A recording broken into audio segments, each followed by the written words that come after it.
Howdy. Good morning. Today's Valentine's Day, 2024. I'm fresh out of the oncology department, and my meeting with the oncologist, Dr. No, and I've got some good news. Some good news for me anyway.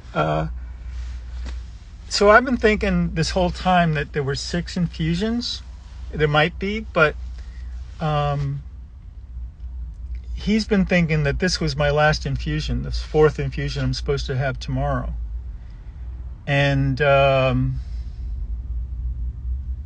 might be a 5th, he says.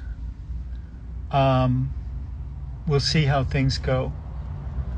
So I'm just kind of spinning right now because this may be over sooner than I had been thinking, which is great. These infusions are 3 weeks apart, so I was thinking that the 5th one, if it happens, is going to be March 7th, and the 6th one would be the 28th of March. But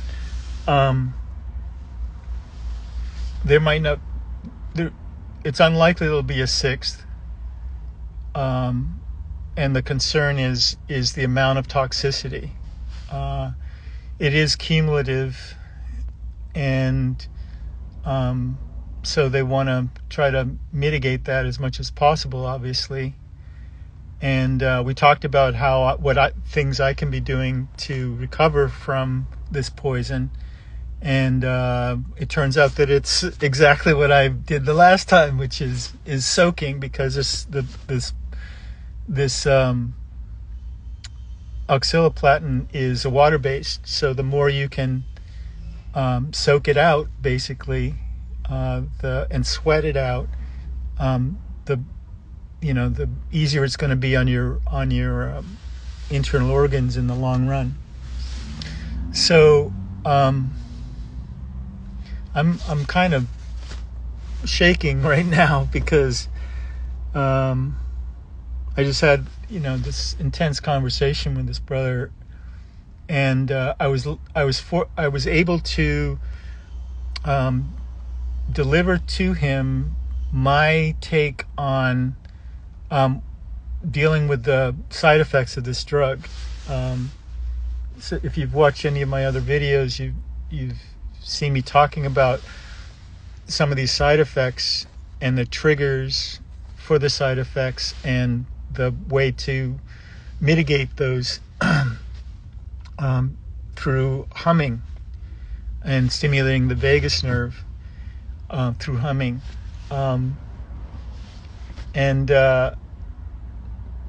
I really emphasized to him how important it is to let other patients know that are doing this drug that this whole series of triggers that lead to possible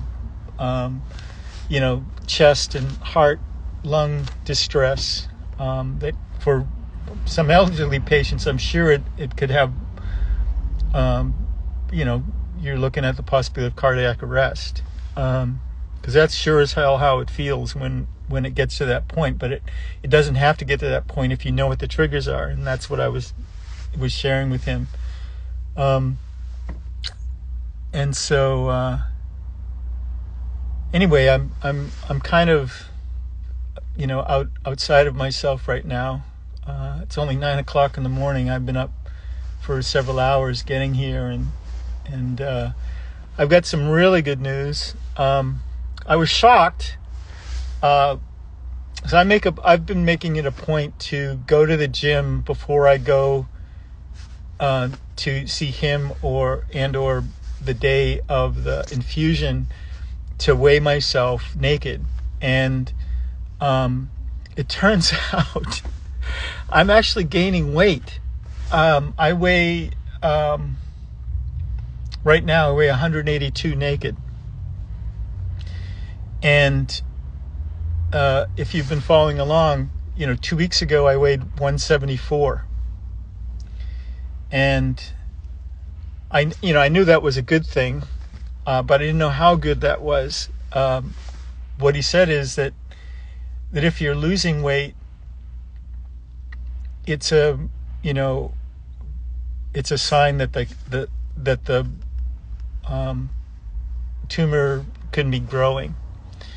If you're losing weight, if you're gaining weight, that's the best sign. That means that the cancer is losing. So we went over the MRI from a couple weeks ago because it's the first time we've had a chance to talk about it. Everything is trending towards it being affected by the treatment. It's not as much as I would like, but it is something. And like I said before, they restaged my cancer because of that, because of the progress. So, it's still stage 3. It's still is what it is. It's T3 as opposed to T4 disease. There were a lot of lymph nodes in the vicinity. I could see we looked at the MRI together. There were all these in compared to the first one. In the first one in November, there was like a circle of these lymph nodes around the cancer area that were these little ones that were looking like they wanted to join in, and they're not even, you can't even see them anymore. So, and once again, this was 3 weeks ago, before the full effects of this drug, of the last infusion, was able to come to bear. So, in general, everything is looking really good. Tomorrow is the 4th infusion. I've actually, said to him that it's okay. I feel like now that we've worked out that I should get a whole liter of hydration with this infusion, that I feel like it's okay to do the full 260 milligrams that they had been trying to give me before. The last infusion they cut that down, but at my request, to about 230. So overall, everything is trending in a positive direction. I may get this PICC line out sooner than I thought. I was thinking, it wouldn't come out until the end of March, but it may. It may be. We'll see about the 5th infusion. We'll see how things look after in 3 weeks after the 4th infusion tomorrow. And I talked to him about the possibility of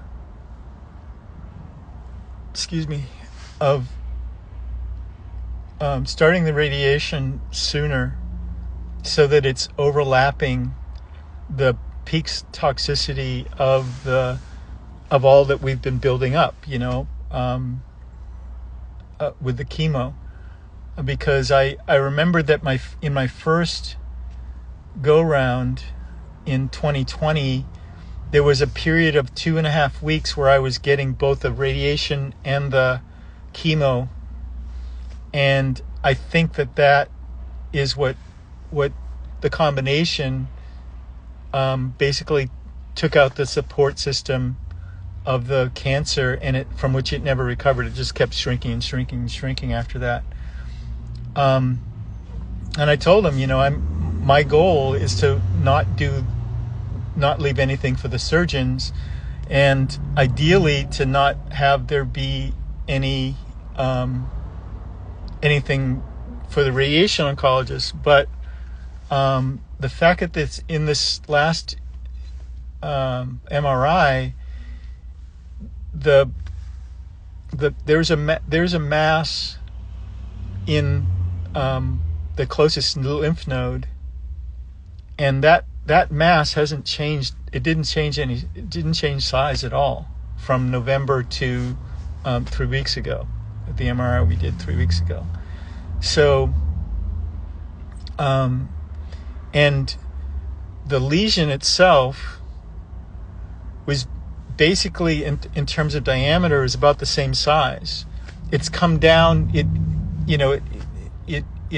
shrunk about. This is as of 3 weeks ago. It shrunk almost a whole centimeter, but it's still a considerable size. And to let off right now in any way what we're trying to do, which is basically stress the fuck out of the cancer cells and their support system, I feel would be, I don't want to see a reversal. I don't want to see this.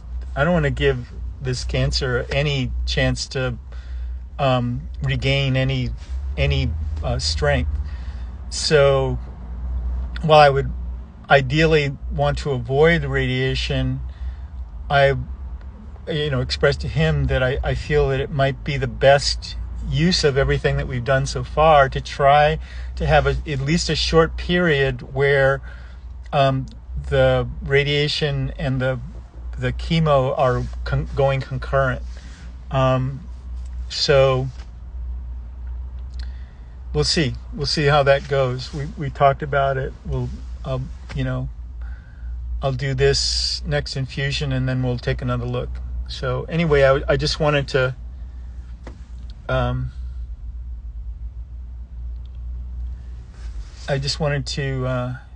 to jump on here and kind of process what I just went through with his brother.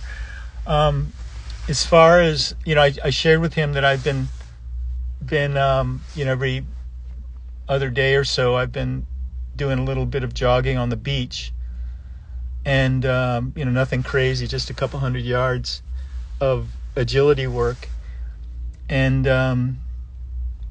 that I've laid out what my diet is, which is absolutely no white foods, nothing that's sugar or can turn to sugar unless it's fruit sugars, and that my main diet consists of protein, both meat and vegetable proteins, just a lot of avocados.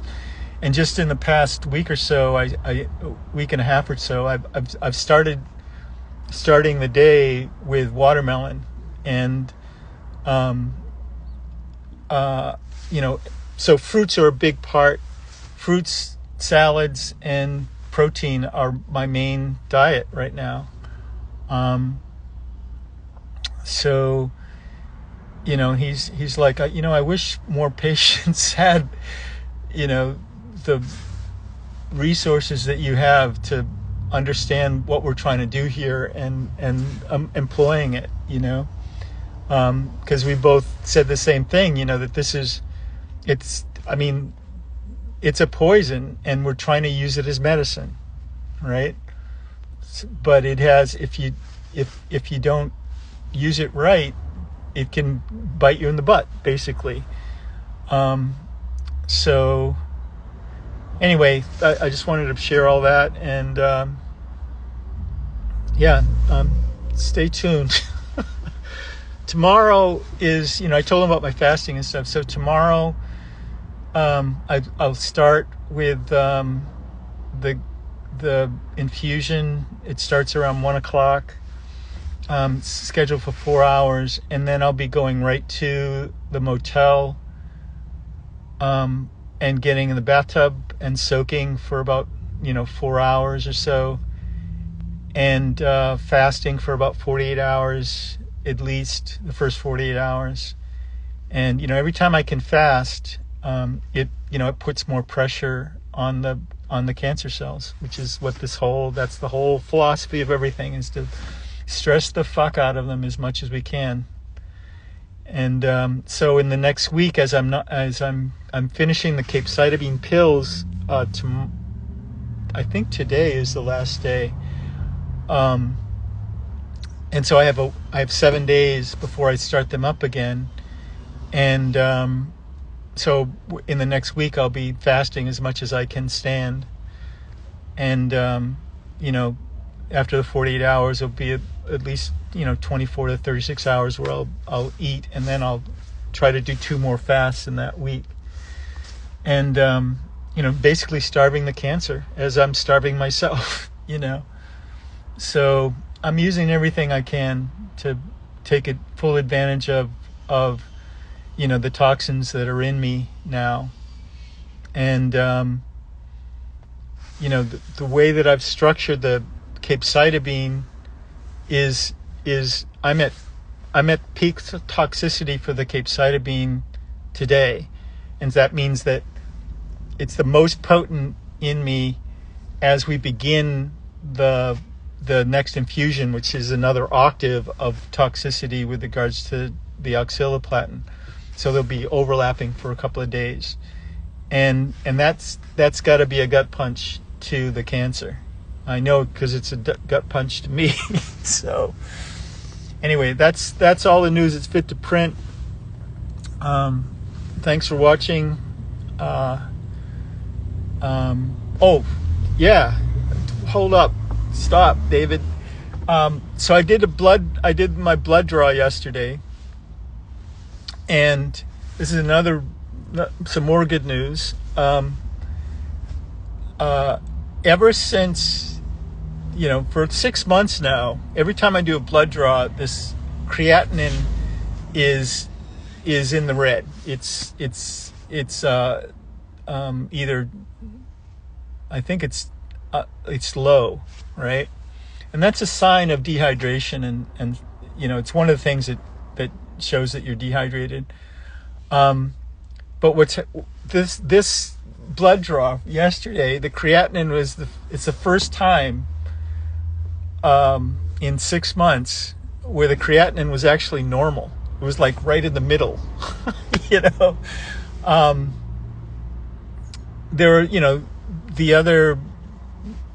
It definitely showed, the blood draw showed that I'm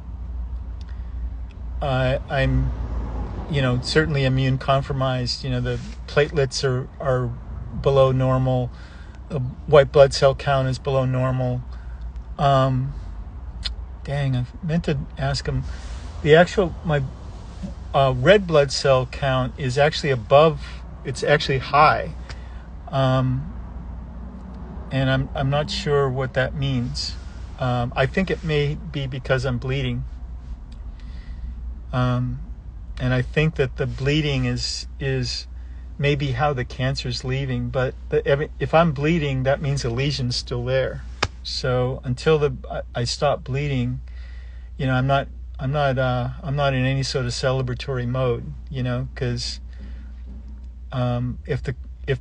so long as the lesion is there, there's an open wound in my colon, and as long as that's there, that's something to be treated. That's something that needs to heal, and that leaves me still open to the possibility of having to do a full range of radiation and followed by surgery. So until I stop bleeding, I'm still at risk of having to go through those treatments.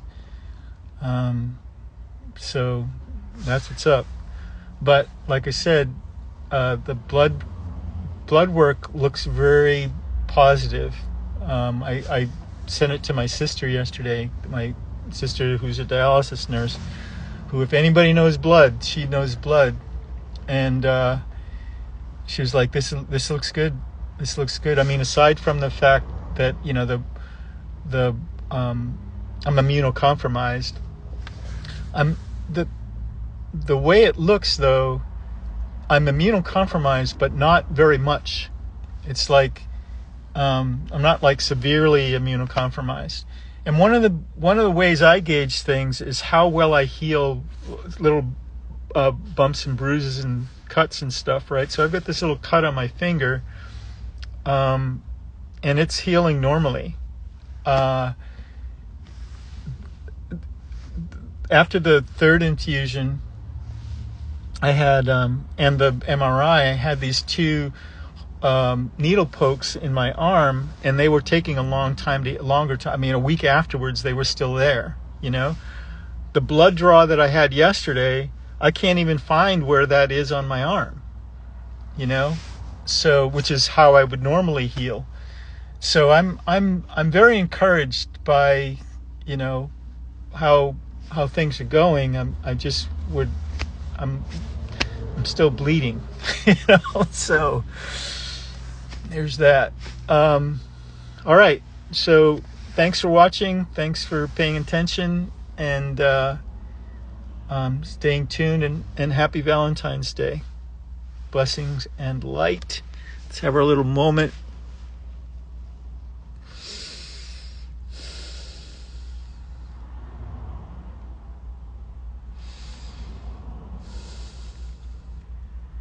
I was tripping on the fact that I may get this friggin' thing out of my arm sooner than I thought, like weeks sooner than I thought. And that'll mean I can go to the hot springs and soak and start training again, and maybe get back into the sky. So there, take that. Love you.